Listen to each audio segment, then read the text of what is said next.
বাংলাদেশের দ্বিতীয় বৃন্দাবন, যেটাকে হিন্দুদের তীর্থস্থান নামে পরিচিত, এখানে রয়েছে বাংলাদেশের সর্ববৃহত্তম কৃষ্ণ মূর্তি ও শিব মূর্তি, যা অন্য কোনো এলাকায় পাওয়া যায় না।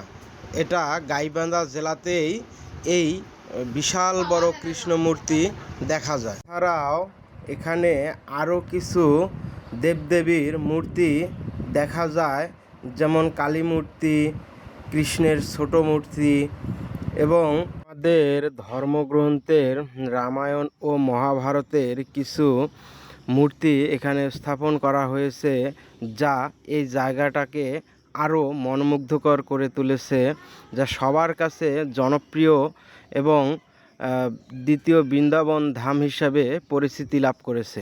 আপনারা যারা যারা এখন পর্যন্ত এখানে আসেননি, তারা একবার হলেও এই জায়গাটাকে ভ্রমণ করে যাবেন। বিশ্বের সবচাইতে বড় রাম মূর্তিও স্থাপন করা হচ্ছে এই বৃন্দাবন ধামে, যা পৃথিবীর আর কোথাও নেই। এরকম নজির তৈরি করতেছে এই বৃন্দাবন ধামে। এখানকার দৃশ্যগুলো দেখলে মনে হয় আমি স্বর্গে বেড়াচ্ছি। এমন একটা সুন্দর পরিবেশ, যে পরিবেশে আমাকে আসতেই ইচ্ছা করতেছিল না যে আমি এই জায়গা থেকে চলে আসব। আমাকে ইচ্ছা করতেছিল আমি যেন সারা জীবন এখানেই থেকে যেতে পারি। তারপরেও সাংসারিক জীবনকে চিন্তা করে আমরা চলে আসছি, কিন্তু বারবার কেন জানি মনে হচ্ছে যে আমি আবার সেখানে যাই, ওখানে গিয়ে আবার ঘোরাঘুরি করি। আসলে পরিবেশটা এতই সুন্দর যে এখানে একবার গেলে আর তাকে ফিরে আসতে ইচ্ছা করে না, কারণ চারিদিকে শুধু দেবদেবীর মূর্তি।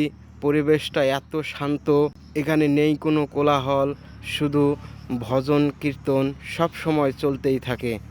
এবং যে নতুন নতুন কাজগুলো হাতে নিয়েছে, সে কাজগুলো যদি দৃশ্যমান হয়, তাহলে আমরা আরও ভালো কিছু এখান থেকে আশা করব এবং এখানে গেলে আর কেউ ফিরেই আসতে চাবো না। সবার কাছে অনুরোধ থাকবে, একবার করে হলেও আপনারা এই জায়গাটাকে ভ্রমণ করে আসুন, ঘুরে আসুন।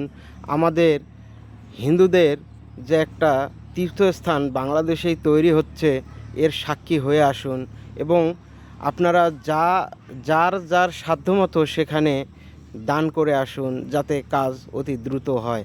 ইদানিং শোনা যাচ্ছে সেখানে নাকি ফান্ডিংয়ের সমস্যা হচ্ছে। তো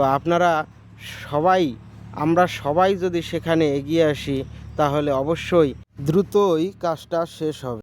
জয় শ্রীরাম, হর হর মহাদেব।